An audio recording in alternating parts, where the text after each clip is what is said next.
One man. Goodbye. Hello, Heisman.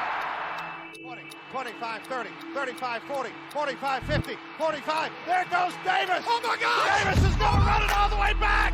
Auburn's going to win the football game. They give it back now to the 30. They're down to the 20. All the band is out on the field. He's going to go into the end zone. Four-man Alabama rush. Got him. Oh, no, they didn't. Oh, my gracious. Yep. How about that?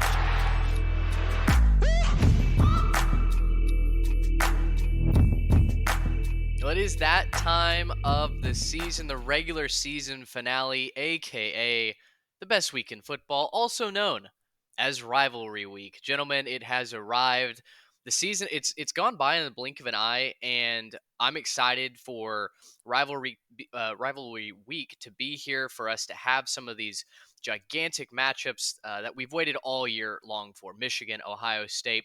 So many games to preview here on the Three Technique, a college football podcast at the intersection of the X's and O's and the Jimmies and the Joes. I'm Mitch Mason with Trey Reeves, Garrett Turney. Once again, guys, camera is not working. If you're watching on YouTube, enjoy my Heisman pose, because that's what Garrett went with for the first episode. Great Photoshop job, by the way. I think that looked way better than I expected it to. Yes, technical difficulties get the best of me once again, but happy to be here with you guys. And hey, we made it to the end of the regular season. How about that? Yeah, I'm a little bummed that we're already at the end of the regular season. It always seems like the long, dark offseason lasts way longer than it should, and these 13 or 14 weeks of the regular season just go by super quickly. So all good things must come to an end. Season 1 of the Three Technique is about to wrap up, but we still got plenty of big games, big conference championships, and a bunch of fun stuff planned for the bowl season. So plenty to stick around for in the offseason as well. Yeah, for sure. And I mean, to me, this feels like every year college football season is like a fireworks show on the 4th of July. You know, you have to wait forever. The sun goes down, you know, it's coming up. They get the show started. This is like that moment when the Lee Greenwood song's going and, you know, we're about to hit the big finale, but we're not quite there yet.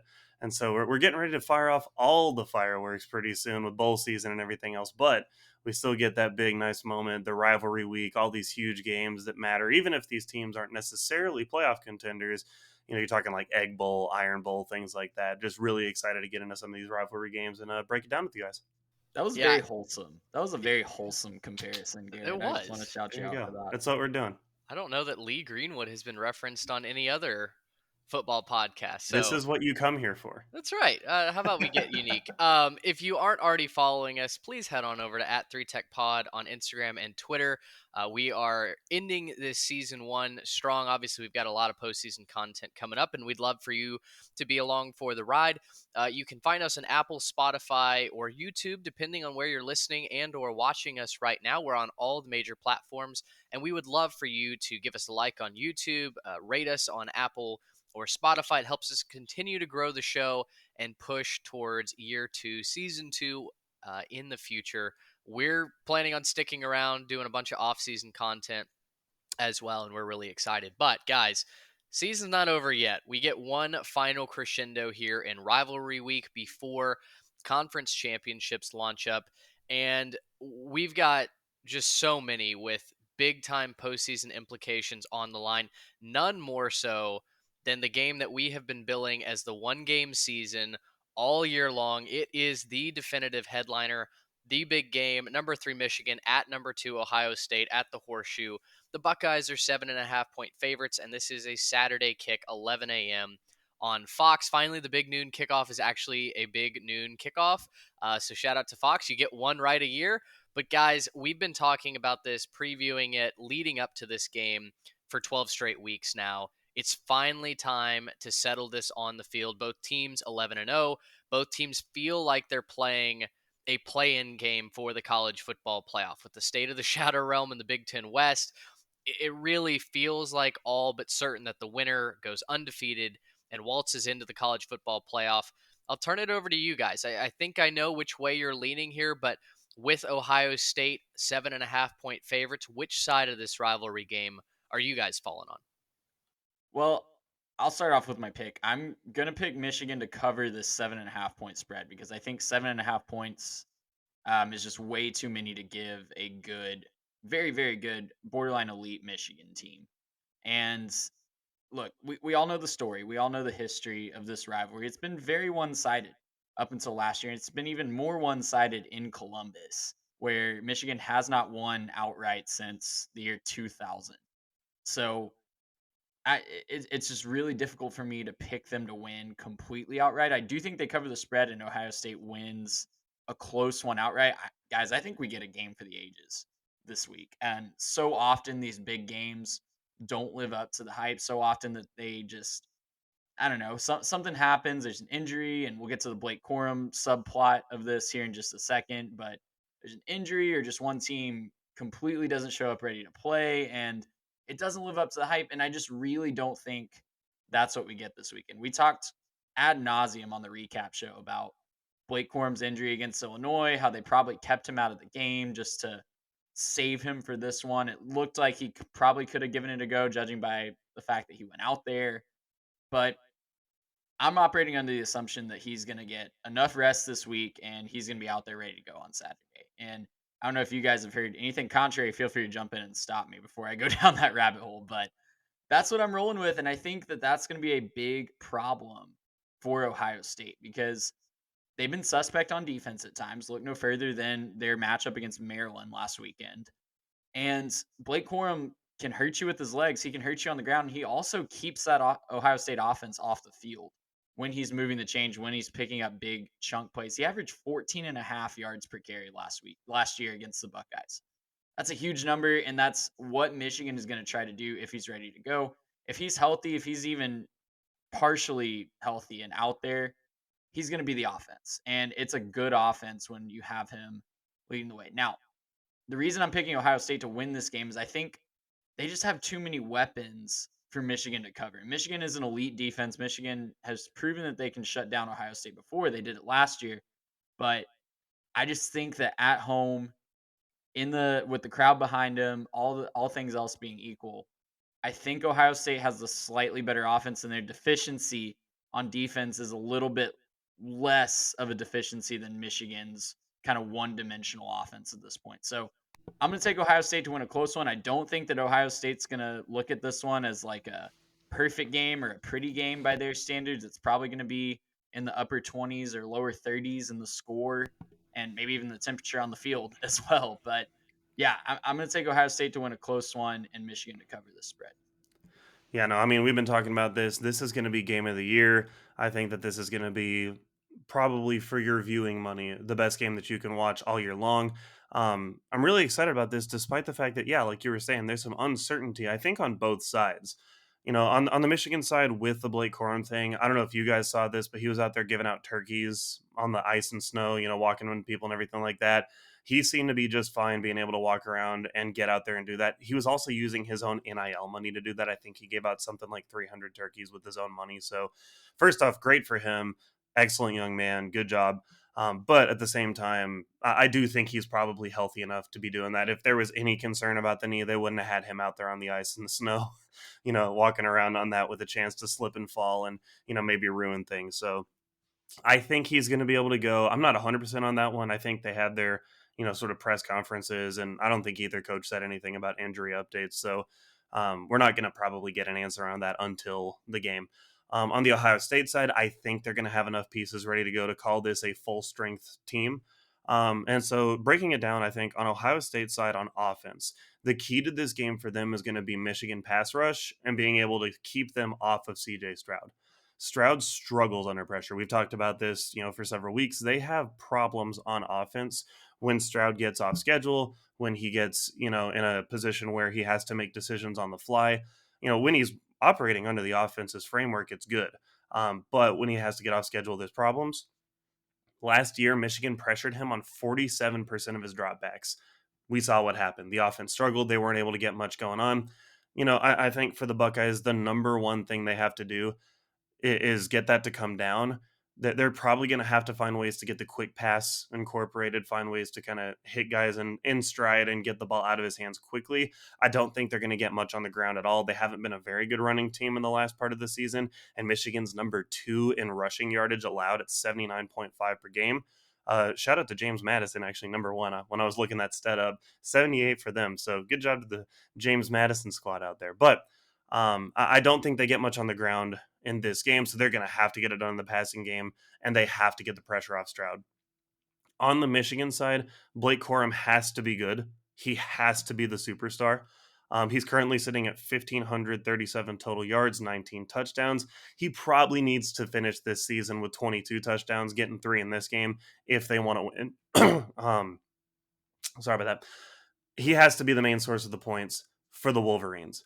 Ohio State, they've been susceptible to the run. They've been susceptible to, some of the run game issues that they've had throughout the season. They've given up 107 yards per game. I think if they get out of here with 107 yards given up, they feel really good about that and blow the doors off Michigan. That would be They're going to need a lot more. Huge win if they gave up only 107. Yeah, that would be huge for them. I don't think that's the number, but if they only give up 107, I think that's big for them. I think the formula to win on the road anytime you're a road team is to do one of two things. You either have to have explosive plays that takes the crowd out of it and kind of shell shocks you, or you just have to sit on the ball and take the air out of the crowd. And that's hard to do in a rivalry game, right? When the crowd cares, when this is the big game, this is the one everyone's paying attention to, it's really hard to get the crowd out of it. If you ask me, this is probably coming down to a last minute drive from Ohio State. I think they're going to be able to, score some points through the game, but they're not going to put up the numbers they have. Michigan's going to be able to pin their ears back and rush a little bit and get after him, probably ruin a couple drives. And I think at the end of the day, you'll see a late lead from Michigan, maybe a 2-3 point lead, something like that, where they have to run down the field and do it. And I think Michigan's defense makes just 1 or 2 more plays on that last drive to get them the dub. I'm going to take Michigan outright. So, of course, I'm going to take them with the plus 7.5. They are my lucky dog of the week. And I think that they finish this season undefeated for the second year here. This would be really good for them to be able to get back into the playoffs and back into the championship for the second year in a row. Michigan State Spartan fans are about to cuss you out in the comments for that. No, not undefeated for the second year in a row. Back to the championship second year in a row. Yeah. That's what I'm saying, to be clear. I'm going to take Michigan plus 7.5 as well. I think both offenses are very one-dimensional right now. Ohio State can't run the ball. They're not healthy in their backfield. Michigan can't really throw the ball downfield, as we talked about on our Week 2 recap show. As long as Blake Corum is healthy, I think he's the X factor because, as I've talked about for several weeks now, Michigan's pass rush has been better than expected this year, and that's the kryptonite for CJ Stroud. He looks wonderfully average when he does not have a clean pocket. So I know it's on the road. He's going to be at home, and Michigan is the dog with their backs against the wall right now. But to me, this feels almost a little bit like Oregon coming in like they did last year. Now, they don't have the same game-breaking pass rusher like Kayvon Thibodeau. They don't have an all-star linebacker like Justin Flo, who actually didn't even get to play in that game. But to me, the pieces are there, the ingredients are there, where Michigan goes in at least keeps it close. Almost 8 points, I think, is a little bit too much. I think it's putting a little too much stock in the home crowd effect. Michigan has played big games. They know what it's going to be like in this environment. So give me Michigan plus the 7.5. If I had to just pick it on the money line, I'd probably also pick Michigan, but I don't necessarily have the same persuasion that Garrett does, just because everything that I've looked at, all the analysis that I put into this is truly a coin flip, right? Like if Ohio State's offensive line holds up, then I don't think Michigan has a chance because CJ Stroud is special and will outscore Michigan if given that clean pocket. We'll wait and see. That's the beauty of a rivalry game, though. I think you've got to expect a one-possession game, especially with so much on the line in this one. And look, Ohio State, they want revenge from last year. Michigan, they would love to press that advantage and continue to rule in the Big Ten and have another chance at a college football playoff. So without a doubt, game of the week here. Yeah, and I mean, it sounds cliche. It sounds like we're talking from the 1970s, but it really is going to be who can more consistently get the yards they need on the ground to supplement their air attack. Because Ohio State's going to have the better passing attack.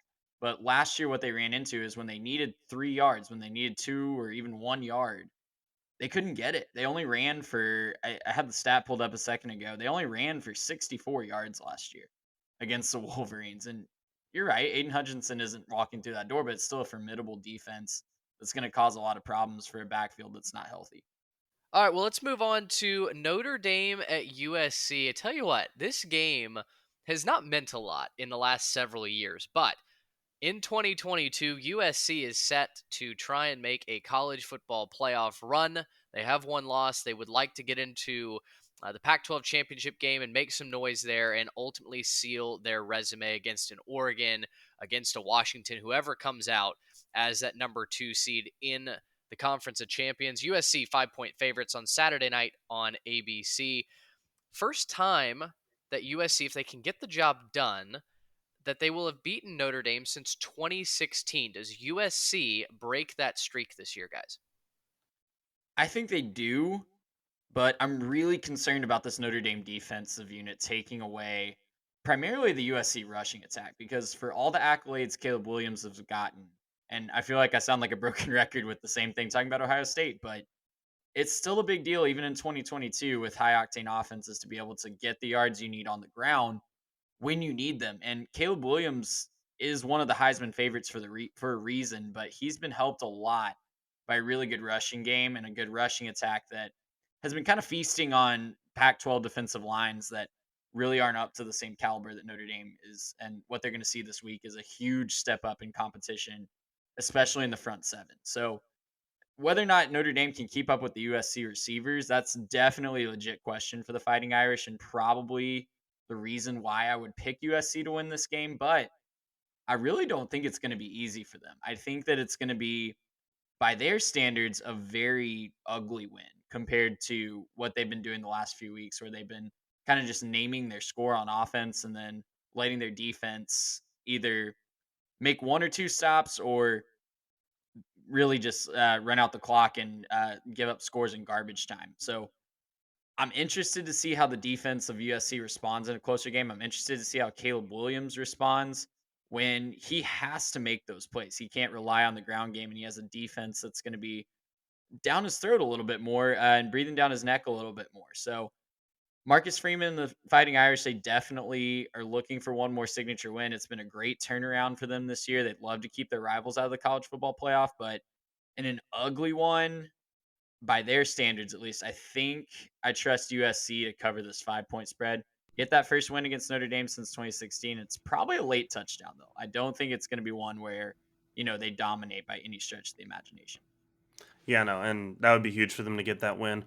Obviously, we were all really impressed by USC and their offense, in this last game versus UCLA. I don't know that they quite get to that level in this game just because, kind of like you were saying, I think Notre Dame's defense just won't let them quite get to that level. Look, Caleb Williams, he's continuing to expand on this late season, Heisman campaign. I think this is the week he gets his Heisman moment, though. If you're a fan of the Irish, if you want to keep this one close, I think, you need to run the ball well. You need to be able to keep, Caleb Williams on the sideline for this one. And I do think they'll have some early success with this. I don't think this will be a blowout game, at least in the first half or first three quarters. I think that they will keep this to probably about a 7-point margin through the game, just kind of answering back and forth, maybe having to kick field goals, coming up with a couple of plays here and there. I just think at some point they're going to get down and they're going to get forced into a shootout with the Trojans, and that's not where they want to be, right? As soon as they get down, 10 points, 13 points, 14 points, something like that, they're going to have to start to kind of air it out and force it down the field, which will kind of get them off schedule from what they want to do. If they can stay disciplined and just commit to that process, they can keep it close. I don't think that that's going to happen. I don't think the Trojan defense is going to be a difference here at all, obviously, but I also don't expect consistent production out of the Irish offense. So I'm going to take USC -5. This was almost my lock of the week. I feel really comfortable with this for USC. I think this is a big moment for them to make a statement and to kind of continue that hope for a playoff spot. I won't lock it up because it's a rivalry game, but the better quarterback at home.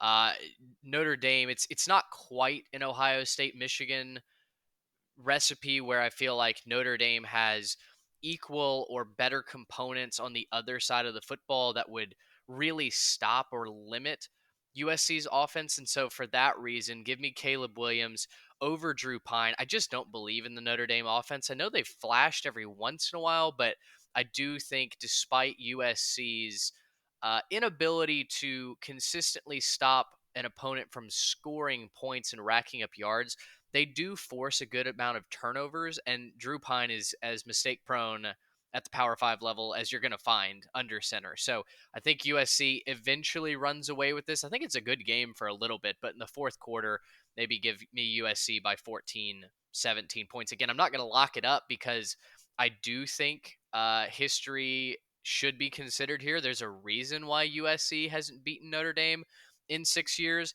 At the same time, this is a different Trojans team, and I do like USC to go ahead and probably make a run to the college football playoff with a lot of momentum behind them. All right, let's go to Group of 5 de facto championship here. We've got Tulane at Cincinnati. The Bearcats are 2-point favorites. This is a Friday, Black Friday, 11 a.m. kick on ABC, which, just side note, Black Friday is one of the best sportsing days on the entire calendar. You've got all the 100%. you've got all the Thanksgiving leftovers. You get to chill with family, friends, what have you, and just watch some really meaningful athletics going on. This is one of them. The winner hosts the American Championship game and has the inside track to reach Dallas and play for the Cotton Bowl, which, unless you're pulling a Cincinnati from last year, is kind of the crown jewel of the Group of 5 teams. So Tulane, they had a death grip on this claim until they got blown out by UCF. Now Cincinnati appears to be that favorite. Do Ben Bryant and the Bearcats get it done, or do you think the wave ends up rolling? So I think Tulane really needed to get back on the right page after last week against SMU, and they nearly hung 60 after that loss. And I think that was really just, we've said it a couple times on the pod, but a real neck crack game for them, just going to be able to get back in the rhythm of, playing good offense and getting back to what they want to do. Cincy having this game at home is a big deal. I don't know, maybe if Cincy wins this game, does Tulane just, re-up their hotel reservations for the week and stick around in town? I don't know if that's what they'll do or if they'll go home for a couple days, but I do think that's a big deal to have this game at Cincinnati for them. I just kind of think that Tulane's been the more resilient team this year. I trust them to put up big numbers more than I do for Cincy. Guys, don't forget, Tulane is still a top 20 defense when it comes to scoring. So I still think that they'll be able to kind of hold Cincy down a little bit. I don't think this is a huge win necessarily in terms of the point differential here, but I do think Tulane will beat them and kind of stay in control of this game for the majority of the game. So I'm going to take Tulane +2 here, and then they'll host this game and they'll actually go back home for the week.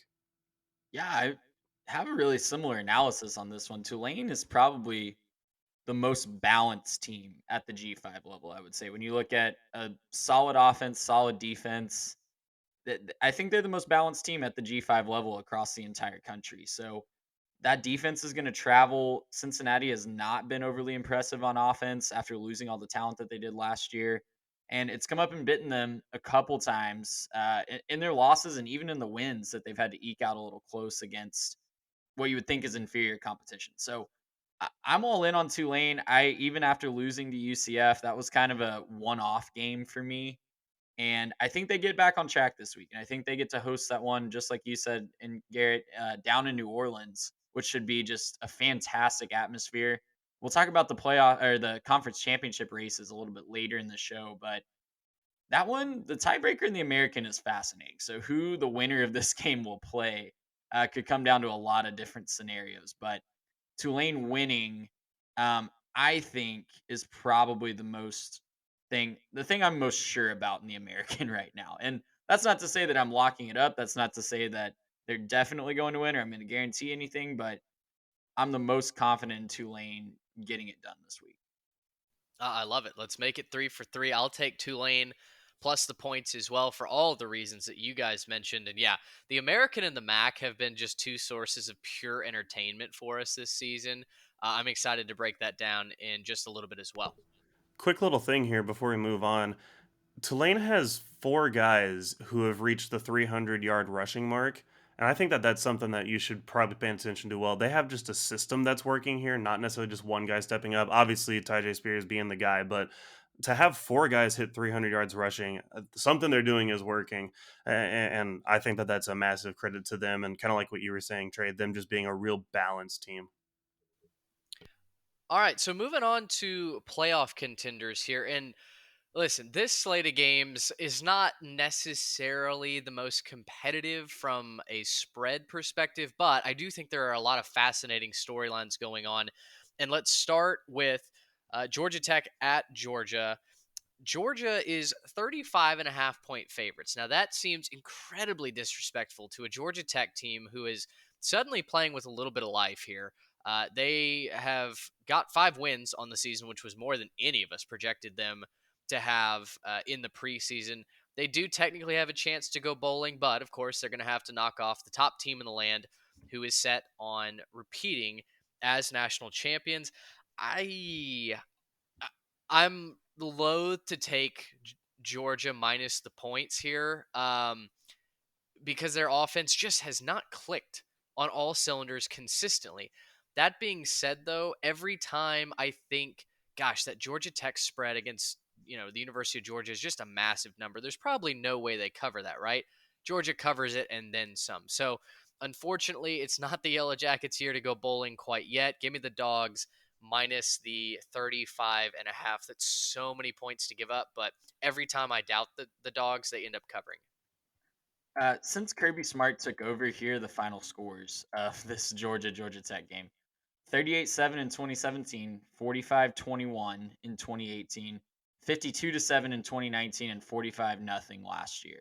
So if you're picking Georgia Tech, you are not necessarily betting with history here, at least in the Kirby Smart era.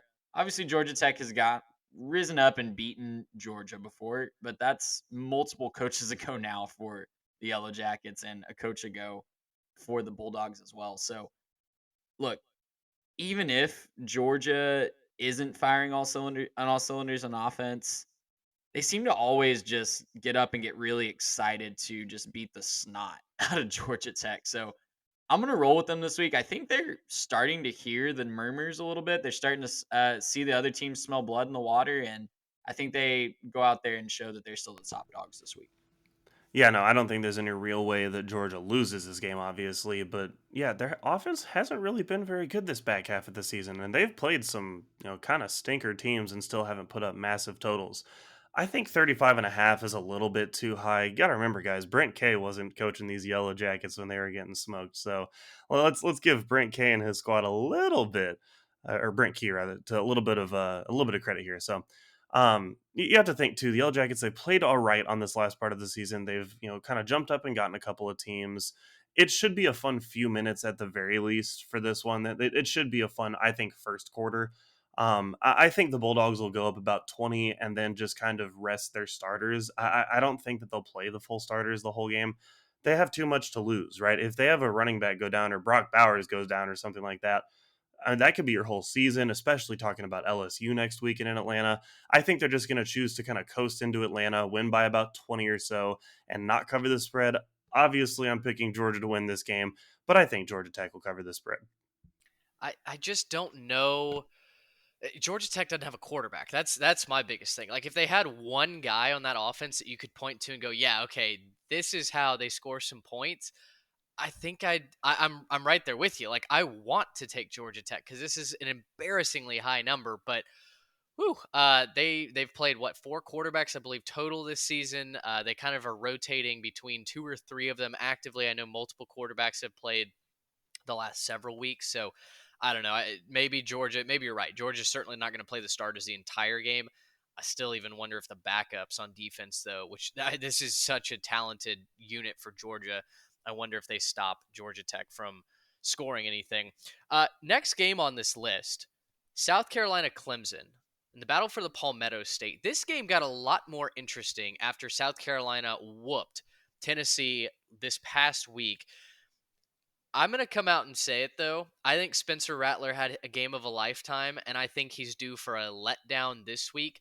Clemson's pass rush is one of the best in the country, and if there is one thing that Spencer Rattler cannot deal with, it is pass rush. As soon as that pocket breaks down, which his offensive line has not been good this season, when he's running for his life, he just does not put up good numbers. So Clemson, I think they need another statement win. They need something to put their foot down and go, okay, here is why we should be in the college football playoff. They're already locked into the ACC championship game, but a lot of people have kind of forgotten about them, right? Since they had those or that early loss, they've slid off a lot of people's radars. And so I think they've got to go the extra mile to have a chance to get into the college football playoff. I think they do it against their in-state rival in South Carolina. The defense tears the Gamecocks up, and Clemson goes into the ACC championship game with a lot of momentum. Yeah, I could definitely see that happening. That wouldn't be the most shocking outcome. Look, both of these teams just beat up the team they played last week. The only difference here is that one of them beat the formerly ranked number one Volunteers, and the other one beat just the abysmal Miami Hurricanes that are looking about as dead as Guy Sepelius Diocles right now. But if you've got the deep cuts on that one, you'll understand that joke. South Carolina, they're maybe the trendy pick in terms of sort of having some momentum, feeling good. Good last part of the season. Bad Clemson, they've shown up a couple times, didn't look convincing against Syracuse, didn't look convincing in a lot of their games down the stretch. I just kind of think the upset magic is running out on this one. Gamecock sideline, they're going to keep it close. I think they ultimately come up short. I'm going to take South Carolina plus 14 and a half. I could see them losing by maybe a touchdown or so. South Carolina plus 14.5 is my stone cold lock of the week.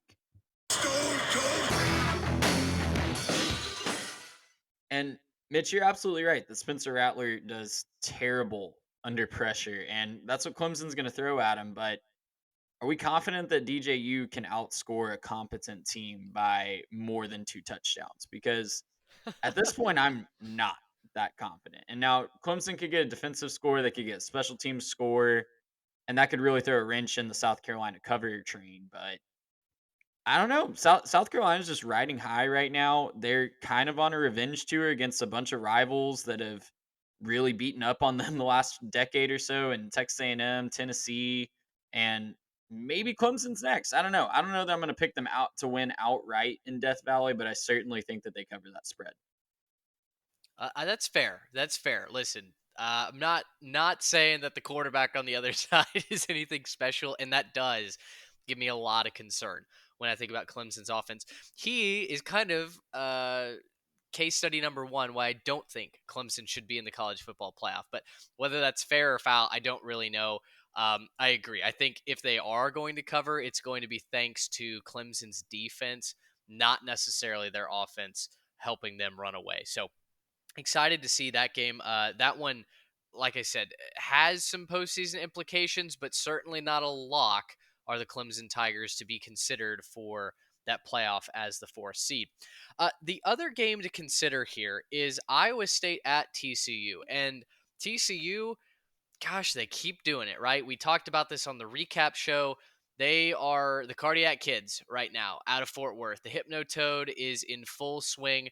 They've got Iowa State at home to finish out this season, and the Horned Frogs are 10-point favorites.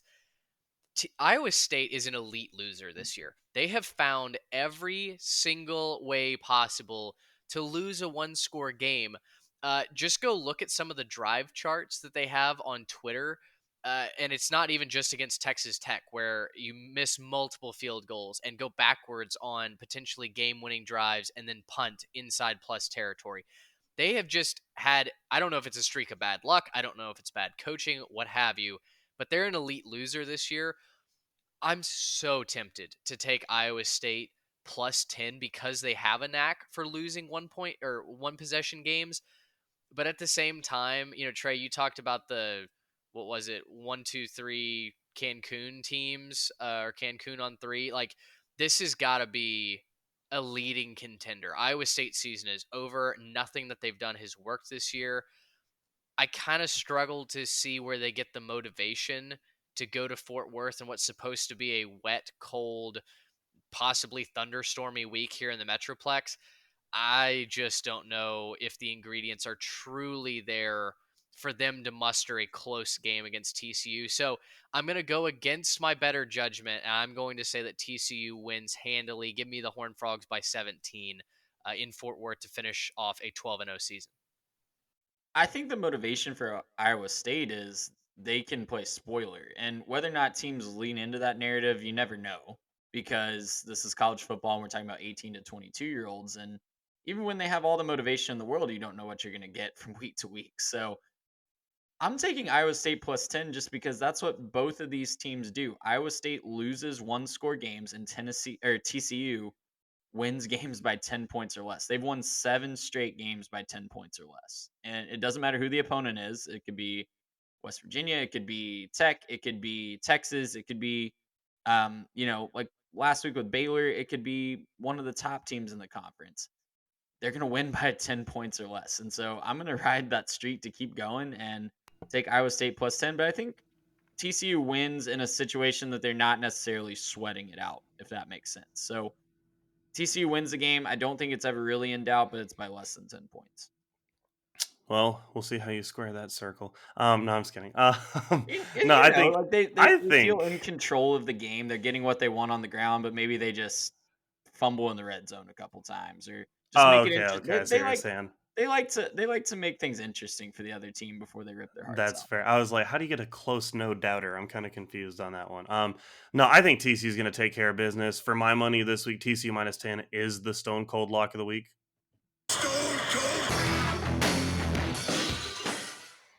Look, these guys are locked in. They know they have to be perfect to make it in. They know that even if they are perfect, that there's people that are going to be ready to jump them and look for excuses to leave them out.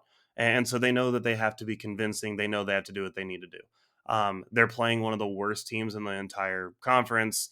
This team has not been very good all year.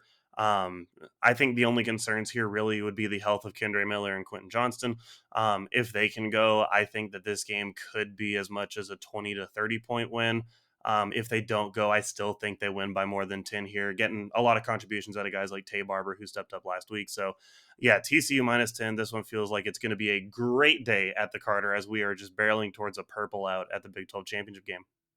I kind of go against the notion that Iowa State is one of the worst teams in the Big 12. I know Okay. record wise, They're one of the standings wise, obviously unluckiest. you are what you are what your record says you are at this point in the season. I get that, but at some point there's just like cursed teams, right? And I think Iowa State is a tricky and plucky 1-7 team. So I I think that they're going to put up more of a fight than getting blown out. But yeah, motivation is going to be tough. I will say that. Are your Iowa State Cyclones, rest in peace to Brocktober? Are they the pluckiest 1-7 conference team in the country? Of course they are. Absolutely they are. I mean, if you want to make that case, they have the 8th best scoring defense and the 110th best scoring offense. So There is if you really something. want to talk about that, they just cannot play offense. They're great on defense. They just cannot score. They're What is lead it? on defense and they can't put up points to play play counteractive football. So Yeah, it's the same thing as their in-state neighbors, right? I mean, what is in the water in Iowa where just everyone is allergic to offense? Not offense. yeah. Corn.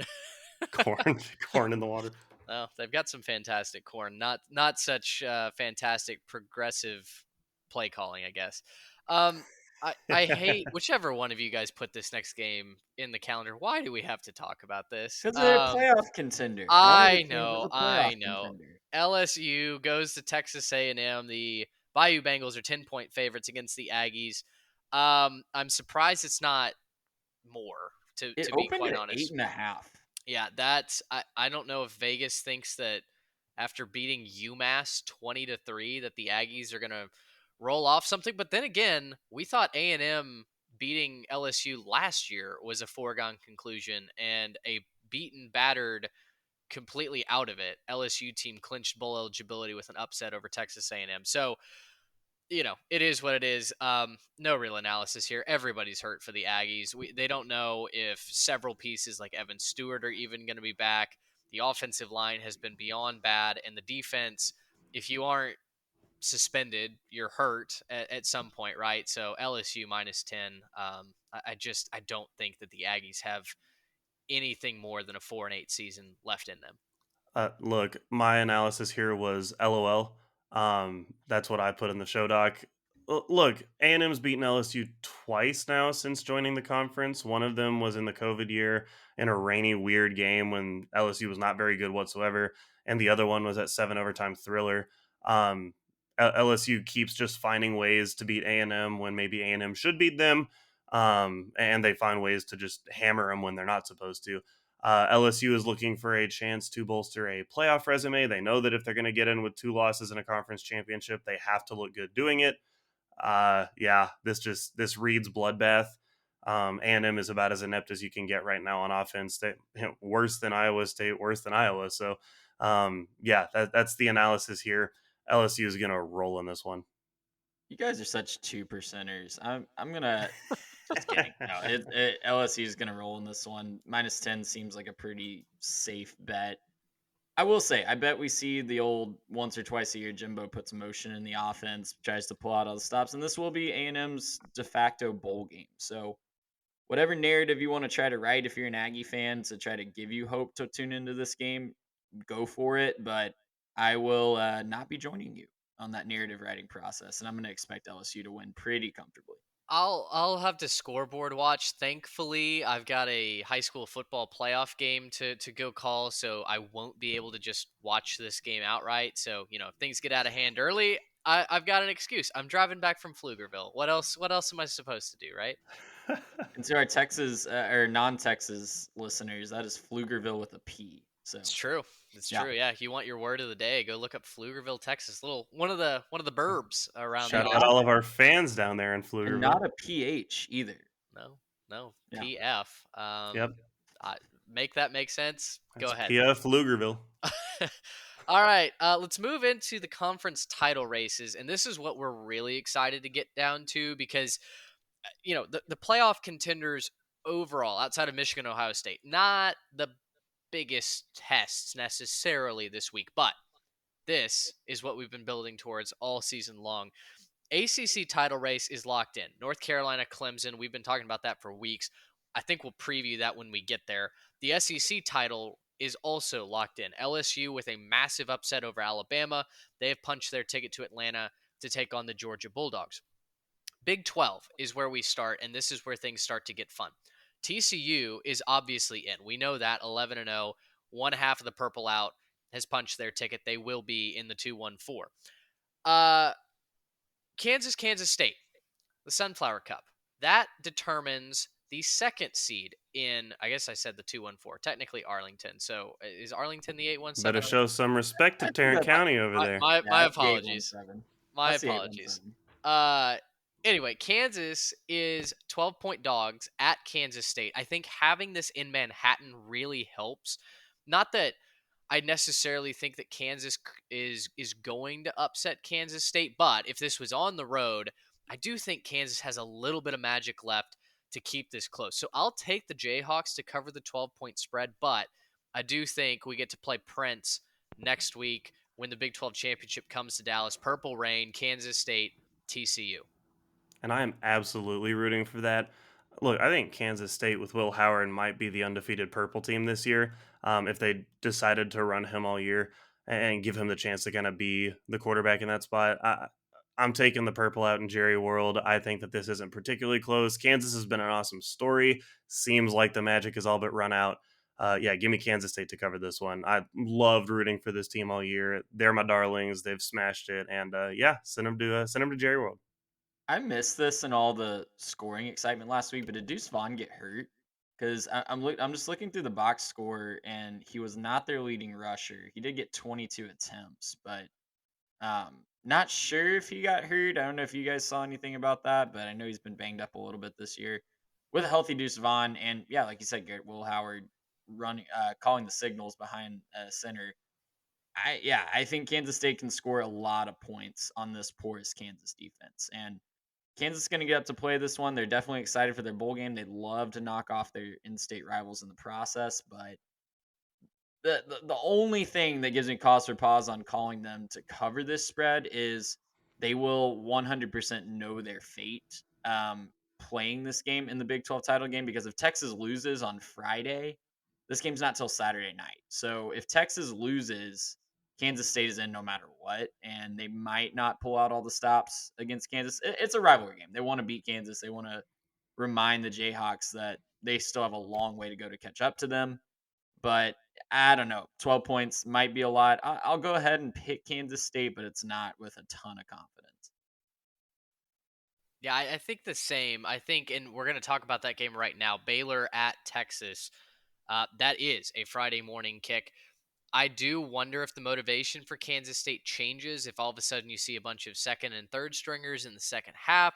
I know it's a rivalry game, but at the same time, Kansas State has bigger fish to fry, right? If they get to Dallas, I wonder where you balance persuasively beating your in-state rival with competing for a Big 12 conference championship. So let's move into Baylor, Texas.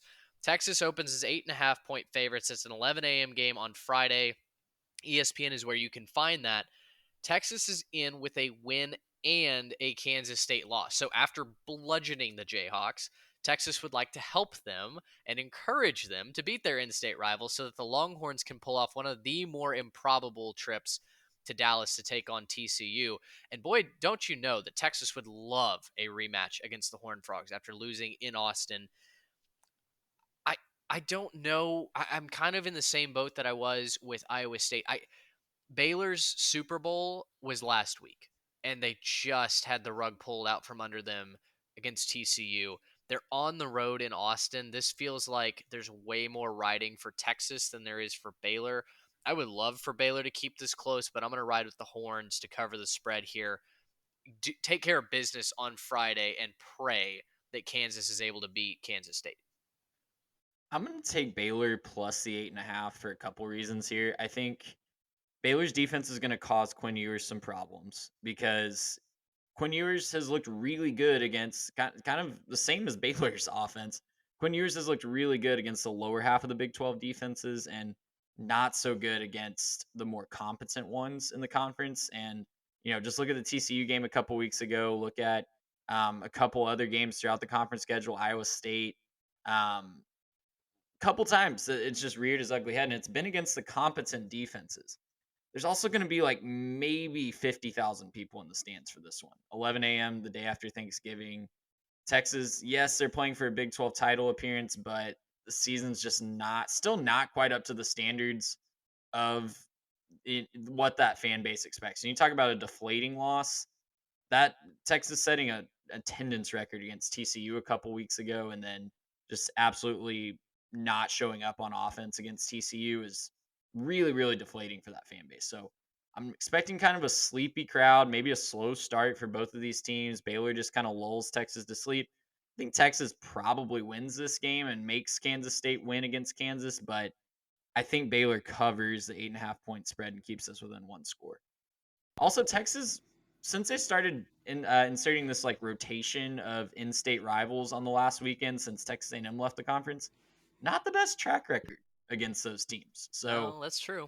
Thanksgiving weekend has not been kind to the Longhorns since A&M left the conference. No, that's fair. I do think the issue here with everything you said, I think that you're right about everything. The issue for me, though, is that Baylor just left everything on the field versus TCU, and they're going to have almost nothing in terms of, that emotional energy, that get up, that drive going into Austin. Yes, I know that it's Texas, but, they wanted to win that game against TCU. They almost pulled it off, like we said, down to that last second kick. And if that goes the other way, they're celebrating. I just kind of think that Texas looking a lot better against Kansas. I know that they haven't been very good this last part of the season, have Kansas been, but Texas still looked pretty good. I think they'll finish the season strong. I think they will cover the 8.5 points. But I just think they ultimately end up staying home since Kansas State will win that one. All right, well, let's go out west, and USC is in. We know this. Oregon at Oregon State, though, has tremendous implications. This was a weird game a season ago, a back-and-forth affair that Oregon State eventually pulled out, if I'm not mistaken. The Beavers beat Oregon at some really weird times, whether the last couple of years they've been down. But Jonathan Smith has something cooking up there. The chainsaws are not the only things cooking with gas. So Oregon State only a 3.5-point dog with Oregon coming to town, one of the best offenses in the country. Oregon doesn't have playoff aspirations anymore, but a trip to the Rose Bowl is still very much in play. Only 3.5-point favorites. So Saturday, 2:30 on ABC. Oregon is in with a win or a Washington loss. Where are you guys leaning here? Yeah, I think Oregon still has loads to play for here. I think that they're going to end up handling their business on the road. to get to the Pac-12 championship game. They're still playing for a Rose Bowl, right? And again, like we said, without that game against Georgia at the beginning of the year, they're probably still looking at a playoffs opportunity. So do you hate it if you're Oregon that you have it break this way? Yeah, sure. But you still have loads to play for. They got back on track last week against Utah, and I think they'll keep it rolling against Oregon State. I, Oregon State's my lucky dog of the week. I think they win this one Let's go. outright and throw the Pac-12. That race for the second spot. They just throw it into complete chaos, and I'll explain the full chaos scenario here in just a second when we get to the Apple Cup. But Oregon State is really good this year, guys. They've struggled in their bigger games. I just think they're due for a victory in one of these more marquee matchups. And what better time than a rivalry game in the Platypus Cup at home with they do have a half full stadium right now because they're going through remodeling, but that place is going to be rocking. And it's always a really, really tricky place to play. So last time the Ducks came to Corvallis in 2020, they left with a last second loss on a last second field goal. I think it happens again. I think it's going to be a close back and forth game, and the Beavers find a way to pull it out. So give me the Beavers. Lucky dog of the week. Throw that Pac-12 race into chaos. I would love for that to be true. I really enjoy what Dan Lanning has done in Oregon, especially considering what Cristobal is struggling with down in Miami. Lanning feels like, a very cut and dry kind of guy, a player's coach as well. I'm also rooting for Oregon State here. And so for that reason, I'm going to take the Beavers plus 3.5. You're right. I was thinking of their last trip to Corvallis, not last year. But yeah, the last trip to Corvallis, weird late night game. You had to stay up till like 1 a.m., 2 a.m. Central Time to finish it. It was just back and forth, and out of nowhere, Oregon State stunned Oregon. I think this one might be a little bit more wide open, but I'm going to take the Beavers to cover that spread. I don't know if they win outright, but gosh, I'm rooting for it to happen because I love what Jonathan Smith is doing. I would love for them to get some positive momentum and take that into recruiting season. They're the only team, Power 5 team since 2016 that has not recruited a 4-star commit. So I'd love for that to change this season, or after this season is over. A win in the Platypus Cup would go a long way to doing that. Trade the other half of the equation here, and I'll let you chime in on Oregon State one more time here. Washington 2-point favorites over Washington State. This is a late night game on Saturday night. ESPN is where you can find it. Apple Cup has a lot of implications as you wanted to talk about.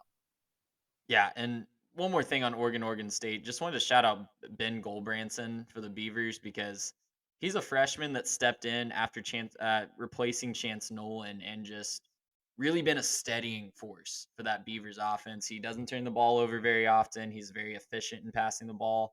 Still kind of in the game manager portion of his career, but he's getting it done. And I think that could be enough. And Oregon, Bo Nix isn't healthy. We don't know if we'll see Ty Thompson or not at quarterback for Oregon. That's the other thing to look out for in that one. But the Apple Cup, maybe the best named rivalry in all of college football. I did my research on this and I'm still a little bit confused on the scenarios, but Washington's in a really weird scenario. So, first things first, they have to win against Washington State, which is, by all accounts, not a foregone conclusion. They're only 2-point favorites going down to Pullman. Things get crazy on the Palouse, and we all know that. But step one is Washington needs to win, and then they need to root for several different teams. So, in the old rules, if they won and Oregon lost, of course, they would be tied at 7-2. Washington would have the head-to-head tiebreaker. They'd be going on to face USC. But in this new system, I think this is what we need to look out for when all these conferences shift away from divisions, because it can create some really weird situations like this one. There's going to be 3 teams tied at 7-2. And logically, what I would think you would do is look at the record amongst those 3 teams. They all played at least one of the other ones. And then Washington would go because they were 1-0, Oregon was 1-1, and Utah was 0-1. But that is not the tiebreaker. It is strength of record. And so there's another game that gets factored into this, is assuming Utah beats Colorado, which I think is a very safe assumption at this point. UCLA and Cal then becomes the key game if there's a 3-way tie. So if Washington and Utah win, but Oregon loses, a Cal win would send Washington to face USC, while a UCLA win would send Utah. So if Oregon loses and Washington wins, I don't know that there's a situation short of Colorado pulling a shocking upset that Oregon actually gets to go. I think they're the odd man out if I'm reading all these scenarios correctly, but they control their own destiny. If they can win against the Beavers, they're in. If they lose and Washington wins, then all sorts of craziness happens. So if you're an Oregon fan, just hope that you pull it out in Corvallis. So, are you saying that there's a chance that the most important game in the Pac 12 this year is going to focus on Berkeley? Yeah, UCLA at Cal Oh, could no. end up being the Hey, most that's important game of the weekend. And it's that on right there is some Shadow Realm stuff if I've ever seen it. yeah, and it's on Friday at like 3 p.m. local time. So it's probably on the Pac-12 network. If you're not in the immediate Berkeley or Los Angeles area, I bet you don't get it on your basic cable That's package either. incredible. So you're gonna be finding like a bootleg radio stream or something like that. Well, if UCLA, assuming they still get approved by the Board of Regents, that is some Shadow Realm stuff. UCLA would join the Big Correct. Ten West, right? So Of course, Correct. yeah, we're the Shadow we're right Realm on. is already creeping into UCLA, That's even right. two Oh, years. no. Right on track. The natural rivalries just are becoming very, very apparent. Maybe this made a lot more sense than we thought originally. What am I missing about this tiebreaker scenario though? Because I get that, the scheduling is still based on the divisions, but it really doesn't make sense to me to skip the head-to-head results. And if you look at the head-to-head Yeah. results between the three teams, Washington has a perfect record. They didn't play Utah in the regular season. I guess that's what triggers it to a strength of record tiebreaker, but doesn't it make more sense to look at the head-to-head results before you look at teams that aren't even involved? It does, but this is the kind of shenanigans you get when you get rid of divisions and you just say, let's all play as one big conference and not worry about any sort of divisions or anything like that. This is what happens. You make up dumb rules and then someone says, wait, but I think it should be strength of schedule, or I think it should be strength of record, or I think it should be the head to head. So, I can't complain too much because they're the ones who decided to mess up their divisions. I remember when they did this in the off season. I remember there was a lot of discussion about the funny tiebreaker, and I don't ever remember if there was really a resolution or full explanation as to why they've done this. But yeah, it doesn't. It's not going to sit right with me, to be quite honest. If Washington doesn't get to go, if they, assuming they win the Apple Cup, that would be a real bummer to me. I feel like it was just Pac 12 president going, come on, that'll never happen. Well, and the fact that Utah is actually more in the driver's seat, and when you compare them against these two teams, they have no wins. Like to me, that should be like the lowest chance to go. But they You have, would think. but UCLA definitely should beat Cal. And if chaos happens and Washington wins and Oregon loses, then yeah, Utah would get to go, and that just doesn't make sense to me. But the game on the field, Washington State, should be pretty entertaining. It's going to be a late night game on Saturday night. I think Michael Penix and that Washington offense is way more potent than their counterparts from the Cougars. And the Cam Ward experience has just been Ugh, very disappointing for the yeah, Cougars this year. And I know Mitch and I are very, very upset about that, how very. that's taken root. So I'm taking Washington to win this game and maybe set off this chaos scenario. That's the other part of this is that game. We won't know if this chaos scenario is taking place until like after 1 a.m. Central Time on Saturday night. So we're going to be waking up on Sunday morning and finding out who's playing in the Pac 12 title game. Oh, you're admitting right now you're not going to stay up and crunch all the numbers? Come on, Trey, where's the dedication? I mean, listen, I've tried the last few weeks because there's been some really nice matchups in that late night window, Yeah, but there have. sleep just always wins out for me. And I'm totally fine setting the DVR and figuring it out in the morning. That's fair. Well, speaking of, well, I don't know if you're gonna have to set the DVR. I know there will be people in the Midwest that set their DVRs for some of these games, and viewer discretion is advised with what could happen in the Shadow Realm.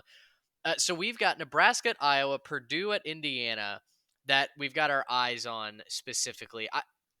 Take it away, fellas. Like, describe the absolute beautiful mess that exists in the Shadow Realm and the different possibilities that we could have coming out of this weekend, because it's very much like a choose your own adventure novel.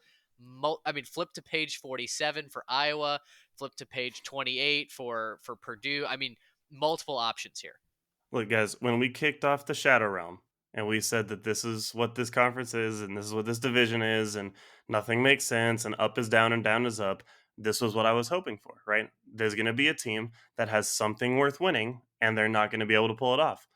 I copied my notes for each of these games, including the Illinois game, if both Purdue and Iowa end up losing. And I just said there's no chance that a Big Ten West team with something worth winning will win because this is the Shadow Realm. So, I've pretty much up to this point picked chalk. I think, in the Big 12, I picked chalk. I'm picking chalk to go down for the Pac 12 because this is where all the chaos has to be for this particular weekend of college football. I don't think any of this is going to go the way we want it to in terms of just being an obvious finish.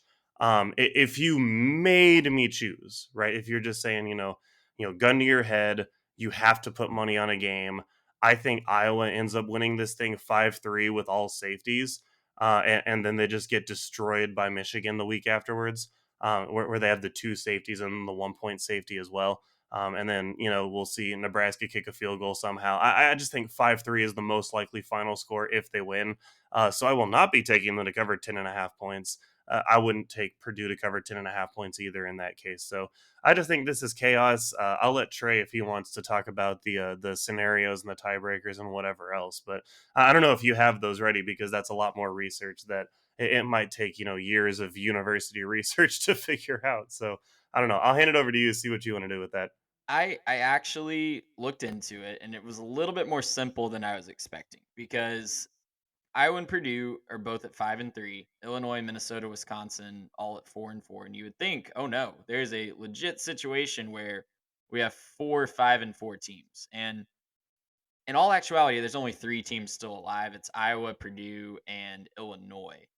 Wisconsin and Minnesota have both been eliminated because they need a 4-way tiebreaker, and neither one would win that 4-way tiebreaker. So it all boils down to, can Iowa beat Nebraska? Don't even look at the spread. We don't want to talk about the spread in this one. I agree with you. I would take Nebraska to cover the spread because they too like to lose agonizingly close games. But if you're rooting for chaos, unfortunately, you are rooting for Nebraska. And I just don't Yikes. know that even in the most chaotic Shadow Realm situation, Nebraska is immune to the Shadow Realm because they just always lose. So it's a situation where we're going to know. This is the reverse of the Pac-12. We're actually going to know very early on who wins this division, because Nebraska and Iowa play at like 11 a.m. on Black Friday. So if Iowa can even win by just 1 point, or win in a 5-3 situation, or just not lose to a hapless Nebraska team that is the epitome of 1-2-3 Cancun, then Iowa is going to be the sacrificial lamb. Now, if they figure out a way to lose and Purdue wins, Purdue's in. If both of those teams lose, I should say, and Illinois can beat Northwestern, then Illinois actually has the best chance to get in a 3-team or 4-team tiebreaker scenario. So Illinois needs a lot of chaos, a lot of magic to happen, and it's not outside the realm of possibility for the Shadow Realm. But I think I'm with you. I think Iowa, as long as they just don't royally screw up against Nebraska, they get to be the sacrificial lamb. Now, Trey, I know that you said that you'd have to be rooting for Nebraska in this situation. I'm going to challenge that and say you also have to be rooting for Iowa on the other hand. That's fair. This Yeah, is the problem with the Big Ten West, is that you have to root for somebody at the end of the day, and none of these teams are reliable. So congratulations to all of the, SEC and ACC teams who are going to get all of these teams in the bowl games, because you guys are going to have no issues, I'm sure, just, wiping the floor with these teams that have, through the whole season failed to step up and prove that they're worth, very much as a program. So, get better next year if you don't want us to talk about you like this, all of you. The problem with not rooting for Iowa is they've won 7 straight against Nebraska, and Nebraska hasn't won since 2014. So, yeah, it's Sure. Just, I want chaos as much as the next guy, but I'm not confident we get it. I'm just so upset that Illinois wasted their opportunity. They had it. They absolutely had the Big Ten West, and they found a way to waste it and dribble it away. So I'm kind of mad at Burt Ball. It let us down late in the season. All right, Group of 5 conference title races. To whip you around very quickly, Mountain West is set. Fresno State and Boise State will play. Um, the On the blue second, turf. I don't think I'm trying to remember the last time that's happened, that the conference championship game was on the blue turf, but that'll yeah, be well, fun. it's been a couple of years for sure. Boise State's had some downtime, and they might officially be back. Um, Trez, the second American team could come down to a computer ranking. Shout out the BCS. I, do you have a way that you kind of lean here, whether it's UCF, Houston, Cincinnati, Tulane loser? Like Houston did themselves a massive favor a week ago by bludgeoning East Carolina. They're suddenly back in it after having a hapless start to their season. Yeah, UCF and Houston both play, on paper at least, overmatched opponents this week. So you like to think that they'd be in this three-team tiebreaker with the Cincy Tulane loser. But if Houston loses and UCF wins, then UCF I think is in because they have the tiebreaker over both Tulane and Cincy. So if Houston loses and UCF wins, UCF is in with the Cincy Tulane winner. And if that doesn't happen, if everybody wins or everybody loses, then gosh, I have no idea what sort of computer algorithm they're having because I read this on paper. It's whoever is ranked highest in the college football playoff. But all these teams lose this week, they're not going to be ranked in the college football playoff. So it's just literally going to be let's spit all their resumes into a computer and see what comes out. Which is just peak college football, right? I I mean, love it. that's what makes this stupid little game so much fun. I love it. We Um, had a coin toss to decide the auto bid, and I think the Ohio Valley yep. Conference and FCS last week, and that was live streamed and viewed by thousands of people. So we love it. Such a disappointing call to tails never fails, and then just the moment of silence is it's heads, and they know they've lost the auto bid. Absolutely incredible. UTSA will host either North Texas or Western Kentucky. I know locally we're certainly rooting for UNT, but also the Hilltoppers have won the social media game this year, so I'm not mad at whoever ends up getting into that game. Would absolutely love for Rice to at least make it competitive against UNT, but I think the Owls bowl bid is going to die here. Ohio can clinch the MAC East with a win over Bowling Green, which, spoiler alert, I'm actually going to pick against Ohio coming up here in the ledger. Bowling Green is in with a win and a Buffalo loss to Kent State, which, as improbable as it sounds, Buffalo hasn't exactly taken advantage of some opportunities here in this season. That is on Tuesday night. So when you listen to this podcast, we're releasing it early. Not that early, though. That game will be decided. Uh, Tune in. I mean, this is what, your last week to tune into action, right? So I hope you tune in, enjoy that time. It is a limited time event, right? And then since what is this, the Sun Belt, since James Madison is ineligible, which absolutely sucks, Boo. Coastal has already clinched the Sun Belt East. It's Troy that's in the driver's seat for the Sun Belt West. They beat Louisiana a couple of weeks ago. It certainly feels like that Troy is going to salt that away. They need to beat Arkansas State to just make things simple and clean and get that in. Any thoughts as we race through those? I know we're coming up on time here. Still have some other games to get through, but anything that stands out from the group of 5?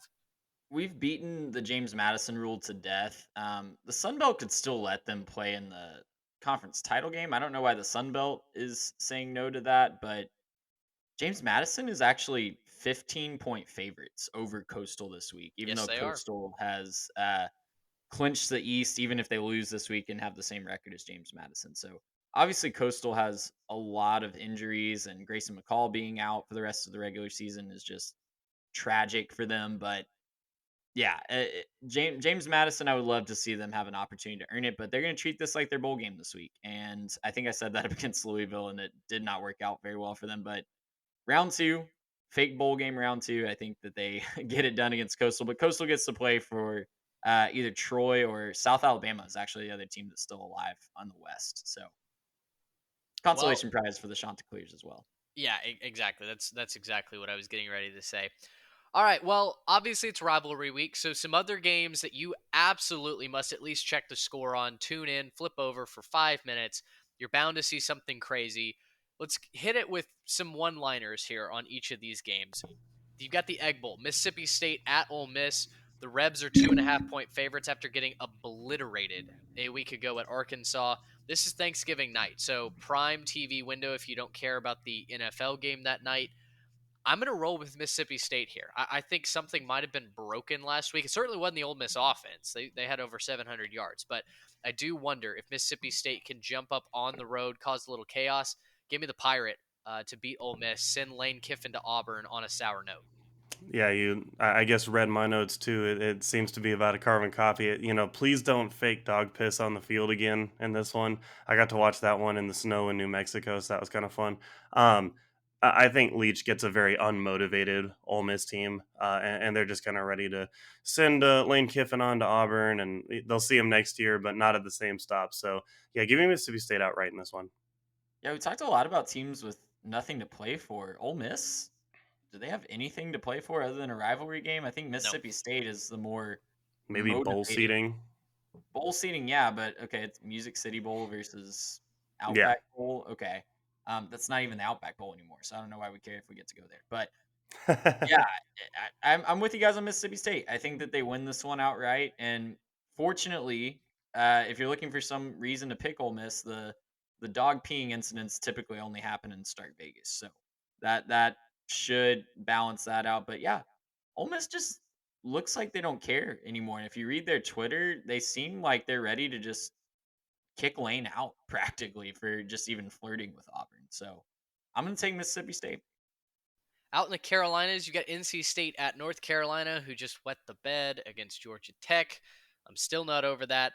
Tar Heels are 6.5 point favorites. NC State's not good. Without Devin Leary, they don't have an offense, so probably give me the Tar Heels here. Yeah, I don't believe in the Tar Heels after what just happened, but I don't believe in the Wolfpack more. So give me UNC minus 6.5 here. I'll take the Wolfpack to cover the spread, but UNC will win this game by about 3 or 4 points. Okay, all right, fair enough. That's you sound very, very confident in that. I'm curious, like why in your mind, or how does UNC not cover this spread? Is it NC State's defense that holds them, or do they find a way to score points in a rivalry game? Well, I think it's a little bit of both. I think the NC State defense is still really, really good. The Tar Heels obviously just had their big deflating loss last week, but North Carolina also likes to play really, really close games. I'm pulling up their game, trying to pull up their record against the spread this year, and I don't think it's very good. No, They like to play really close games, and they're 5-5 against the spread, so not as bad as I thought, but certainly not a lock to cover the spread against a really good defense in a rivalry game. that's fair. That's fair. Down in the Sunshine State, Florida at Florida State, the Noles are 9.5 point favorites. My darling, looking for their ninth win on the season. This is a Friday night game as well. I mean, the Seminoles are the home team. Florida has lost to Vandy. They've not looked good on defense really at any point since maybe the Utah game at the very beginning of the season. I think the Noles have more to play for. Their program is more on an upward trajectory, I think, than Florida is. 10 points is a lot, but the Noles are at home, so I'm gonna rock with the Garnet and Gold. Give me my darling to cover that spread, win a rivalry game. Yeah, I think I'm with you. I'm on the Florida State bandwagon now after not being there to start the year. This is actually when I picked them to lose in the preseason, but yeah, they've just been on a roll lately, and I think they continue that and just cement themselves as the top program in the state currently. Yeah, Florida definitely not what they thought they would be. Maybe preseason, maybe a little bit closer to what we were expecting. But Seminoles, they're at home, best team in the state this year, if you ask me. And I think they're going to go ahead and finish this one out in a rivalry game. So yeah, give me FSU minus 9.5. Why on earth is Kentucky favored against Louisville? They're 3.5 point favorites. I'm going the other way. Give me the Cardinals, the way better offense to win in this game. I will not pick my ex, even if it means picking the Wildcats. So yeah, Kentucky minus 3.5. I gosh, Kentucky just seems to have Louisville's number though, especially under Mark Stoops. And I don't know if you guys saw, they extended Mark Stoops today, I believe, and the Kentucky fan base is starting to turn on him a little bit. The takes that I saw weren't the happiest about that. They have Yeah, I was gonna say that's expectations an finally. interesting extension. Yeah, and listen, Kentucky, like I said, they've won 3 in a row. They've won 4 out of the last 5. The Stoops era, they've done really, really well against Louisville. So I'll say they keep it rolling. I'll say they get one last good win and ease those tensions a little bit about that contract extension.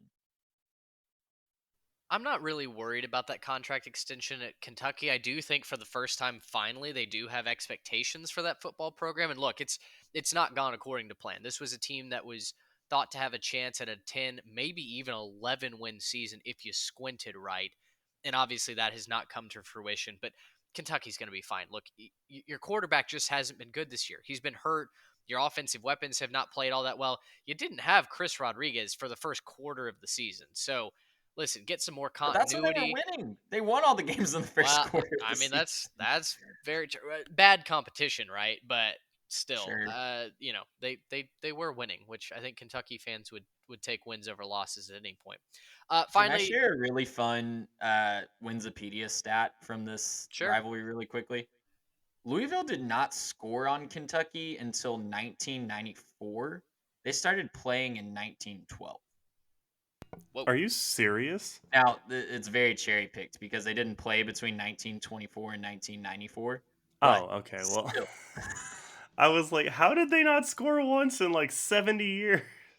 they didn't. And neither team scored I in mean, 70 I years. get, well, But yeah. yeah, neither team scored in 70 years. Louisville played just as good on defense for those 70 years.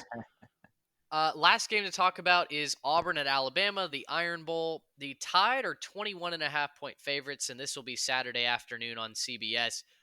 I think I've got to take Auburn just for the fact that that's a large number in a rivalry game. It doesn't matter how bad Auburn tends to be. They compete in this game. They almost knocked off Alabama last year, and they sucked. So give me Auburn to cover the spread. Alabama wins, but I think War Eagle keeps it close. Yeah, I know Bama's down this year. I know that Auburn's, they're looking resurgent under Cadillac Williams. I know the game's always competitive. Roll Tide. Bama minus 21 and a half. I just think they're going to be able to get this one right at home. Yeah, I'm going to take Auburn as well. I think that they like to play this one close even when they have no business playing it close. And yeah, just the vibes are really high with Cadillac Williams right now. And I think he's going to have those guys fired up. Tell you what, I know that Lane is probably about to steal his job, but gosh, I love that fit for Cadillac. He's got the guys playing hard for him. I feel like we say that a lot about a lot of interim coaches with former players or guys that have been in the program a long time, but they're playing differently than they were under, and I've already forgotten his name, Brian Harsin. Yeah, absolutely. They look like a completely different team. They look motivated and just a really fun story. I hope they're able to keep him on staff because he's certainly given that program his all, and he deserves at least a look at some role. And if they don't keep him, if it is Lane, I'm not fully convinced that Lane Kiffin is going to go to Auburn, but if it is Lane Kiffin and he doesn't keep them on staff, I think that's a huge, huge first mistake for him. I mean, I personally just can't believe Mitch forgot who Brian Harsin was. Listen, I'm just ahead of the Very curve for what a forgettable, lot man. of Auburn fans wishes He they is could do. legendary. He had a legendary top 9 wins list, okay? Oh, that was a tough graphic. All right, let's wrap it up here with the ledger. Garrett, I'll let you go first here as we wrap this up. Our final time, I think, to at least in the regular season to do it. I'm sure we'll Right. do some sort of bowl edition of the ledger, but take us away. Yeah, so I decided to go back to something that's been helping me through the year. So, Mitch, I'll start with you. I'm taking Duke plus 3.5 against Wake. This is my last chance to go back to the well with the Blue Devils, and I'm going to go for it. I don't know how they're necessarily dogs in this one. Maybe, riding a little bit low off of a disappointing outcome, but I'll still take them plus 3.5 against Wake, who just they haven't been very good whatsoever. And Trey, against you, I'm going to take LSU minus 10 against A&M. We clowned this game a little bit during the show. I just think that they need a resume boost and a tune-up, and I'm not going to believe in A&M this year. So those are my 2 ledger picks to close it out.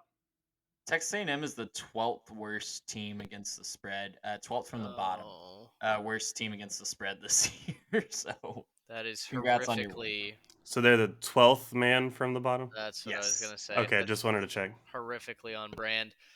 Trey, you get to be an Ohio Bobcat fan, which is maybe a good place to be. That's the favorite to win the MAC East. They've been looking really good. Curtis Rourke, what they call him, the Maple Missile, has played really well at quarterback. But this is Bowling Green's chance to not only keep their own hopes alive at making it to Detroit, but really ruin what's been a very solid season for a rival. I'm going to take Bowling Green plus the 6.5. I think it's closer than that. Garrett, I'm going to give you Rice here. UNT's only a 13.5-point favorite. I don't know that the Owls have the horses to compete with UNT, so I'll take the Mean Green as they look to solidify their Conference USA championship slot. Say that 5 times fast against UTSA. I think Garrett, we get to both be fans of really fun marching bands this week. That is true. The He Marching said that, 110 and the Mob. They're both very fun. Mitch said that he didn't know that Rice had the stuff to keep up. I know for a fact that they don't, so I'm not a huge fan of this one, but that's okay. We'll have to root against the Mean Green for a week. I bet UNT Rice is a really fun halftime show if both of them bring their bands. But I Oh, for digress. sure. I'll go into my ledger picks. I won't band nerd out anymore. Mitch, you get to be a Texas State Bobcat this week. I'm going to take Louisiana minus 5.5 as they are fighting for bowl eligibility in San Marcos. Texas State has already been eliminated from bowl eligibility, so I think That's a what are we scheduled playing for tweet. here narrative, Louisiana wins that pretty handily. And then Garrett, they're up to you, baby. You are taking Miami. I'm going to take Pitt minus 6.5 in Coral Gables, and Miami also fighting for bowl eligibility, but I don't think they get there in year one under Mario Cristobal. No, they do not. I'm with you right there. I think Pitt finds a way to have some positivity there at the end of the year. I mean, Miami, goodness, guys, like just wrap it up. Pack it up, Yeah. pack it in. That's what they're going to be doing. Yeah, Miami been terrible off this back half especially, so not thrilled about that one. No, definitely not. All right, guys. Well, let's wrap it there. Rivalry week. It is the best weekend in all of TV. Coming up, if you are a sports fan, just enjoy with us. Head on over to our Twitter and Instagram page and live, I should say, all the action with us. And have a happy Thanksgiving. Wishing that to you and yours from the 3 Tech family. Thanks so much for listening to this episode. For Trey Reeves and Garrett Turney, I'm Mitch Mason. Until next time, so long, everybody. Gracious him. How about